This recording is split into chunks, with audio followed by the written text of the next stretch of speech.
Alright, and we are back in Tin Can for the second episode in our challenge series. So this one is fireworks. I'm trying to remember exactly what this was now. I think it was as hard as the one that's coming after this. Most of these, again, if you've played Tin Can a lot, you should be able to get through these fairly easily. It's still a really fun challenge to just do. And I think this one is the same thing.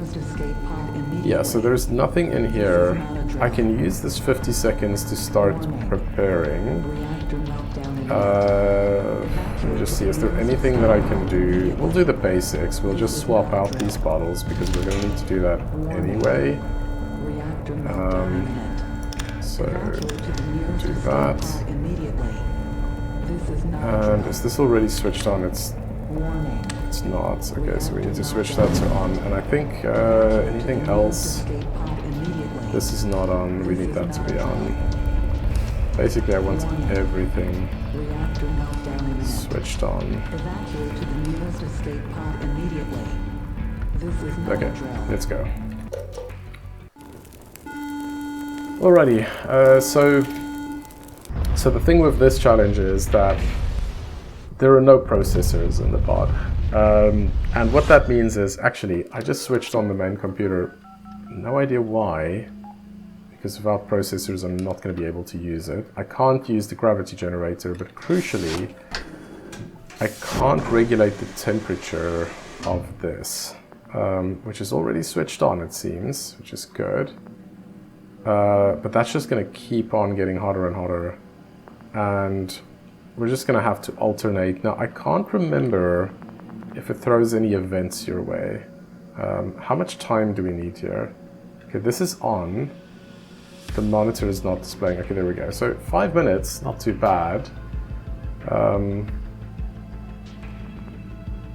Probably don't need all these lights and everything, but actually in this case, I want to keep as many systems on as possible, actually including this one, because you face two problems if the reactor gets too hot. One is obviously just it can get really hot and radiation can start to become a problem. The radiation shield can't, there's a limit to how much, again, I'm going to get rid of this buzzer because this is literally going to be the only thing that I'm focused on. Radiation can become a problem. The shield can only handle so much in terms of how hot that atomic pile gets. But the other problem is you can start frying systems, and that's what I'm more worried about. So we need to periodically switch this off. And actually what I want to start doing now is also get this system on, because already there's way more power going into these systems than it needs, and the only thing these systems can do about that is to convert that into heat using the transformers, but those have limits as well. I think we're getting to the point where we have to give this a little bit of a break. Do I have any batteries? Because that will really help speed things up here. Oh no, so I think that's the other thing. You don't have any transformers. I don't think you have any batteries either. So in reality, if you understand how everything works in Tin Can, I don't think this is a particularly hard challenge. It's just about managing the heat and the power output of the atomic pile. So we're going to need to give it a little bit of time, but what we need to check here, I'm less worried about the beacon and more about just staying alive. Because what you'll see is, of course, the breathability is going to start going down as the CO2 increases. Oxygen we can solve for. The only reason, or the only other thing you can do about the CO2 is to vent it out of the airlock if you're not using the scrubber for it, and that's what we need the power for. Temperature we don't need to worry about, because temperature, of course, is the problem in this case. You can still see that even at its current temperature, it should be providing enough power. I wonder if there is a way... Never mind, no, I was just thinking if there's another way to get the power from this. Okay, I think these buzzers are going to drive me nuts. I'm going to assume this is going to be a problem throughout. So this is something that you're going to see me doing a lot, is getting rid of the buzzers. That is not something that I do when I play the ranked survival mode, because in those cases sometimes you're doing something else and you're not paying attention. But I know that oxygen and CO2 is constantly going to be a problem while this is switched off, and there's nothing I can do about it. So we'll just get rid of these lights. How much do we have here? This is getting pretty hot. How much time is there left on this? Yeah, we may have to cycle through 2 more of these where I switch this off. And just give it time to cool down. While I'm doing that, let's see how we're doing on the... This is about halfway through. I have a feeling that would last until the end of the challenge, but I have the time and I better be safe on this. Clean the filter.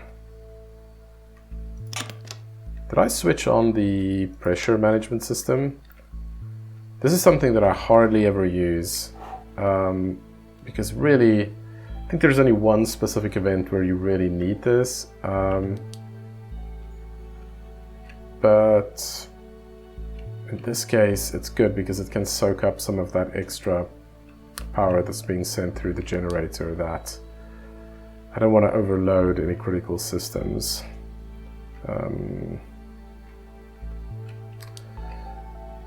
They definitely changed things a little bit in terms of the layout of the pod, and it's definitely better than it used to be, but somehow, it doesn't matter how much I've played this game, I still manage to get disorientated in terms of exactly where things are. So breathability is going down, and I think we can fire this back up. There we go. So this system, the main computer, is literally useless to me right now, and the reason is it doesn't have any processors in it. Interesting thing that, I don't know if I knew this before, but I realized the other day, the gravity generators also got 2 processors in it, and if you remove just one of them, you'll still get... Okay, I just need to keep an eye on the temperatures here. If you remove just one of them, you'll still get gravity, you'll get half of it, but honestly it doesn't really matter. And that's a really cool way, if one of the processors break, to sort out that problem, is to just take it out, because if one of them's broken, you'll periodically get interrupted. Basically, you'll just get the gravity going off from time to time. But if you have just the functional one left in there, then it'll still work all the time. You'll have half the gravity, but it's really all you need. Okay, last stint here. Oh no. I let that heat up a little bit too much. I actually died on this challenge. Okay. Am I dead or am I still alive? No, I'm still alive. Okay, that's... I didn't know that was a thing. I've never seen these warning messages before. That must have come in one of the updates, and I don't know if that means... I don't know if it said it was looking at it. I don't know if it's because I was looking at it or just because of the temperature. Let's see. I thought that you had to get into the red zone before that becomes a problem, but apparently not. Maybe it's because I had it out of the sort of containment unit up there. I'm not sure. We're going to let this cool down as much as we can before switching it. Okay, we're still throwing up. I wonder how much time I have before I die. I don't know if this makes any difference. I'm going to send that back up. The other thing that I'm going to do is we're going to give ourselves some extra oxygen here. Because I want to really... Okay, there we go. I want to really use this. Wait as long as I possibly can before switching that system on again.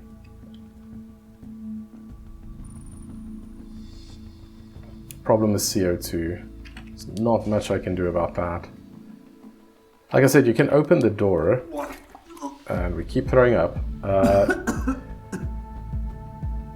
damn, even if this guy survives, like, we didn't do him any favors. You can open the door, get rid of some of the CO2. It's a super inefficient way of doing it. I'm gonna wait until this gets high enough that it's really gonna become a problem. I think you can push it almost all the way up to 12%.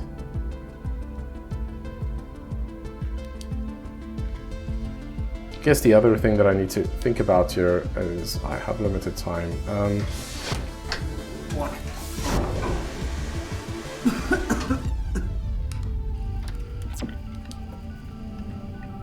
This is what's interesting about the challenges, because this is not a problem that I would have run into in the past, just because usually there's no reason for me to let the reactor get that hot. It's kind of interesting they put you into these specific positions. I don't know if this is working right now. It could just be that the monitor is not powered. The CRC monitors do actually take a fair amount of power themselves. And because I've had the reactor off for quite a while,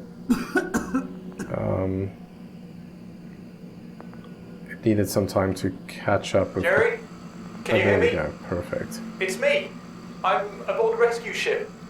We're almost there. Just keep your beacon online a few more seconds so we don't lose you. We're going to bring you home, alright?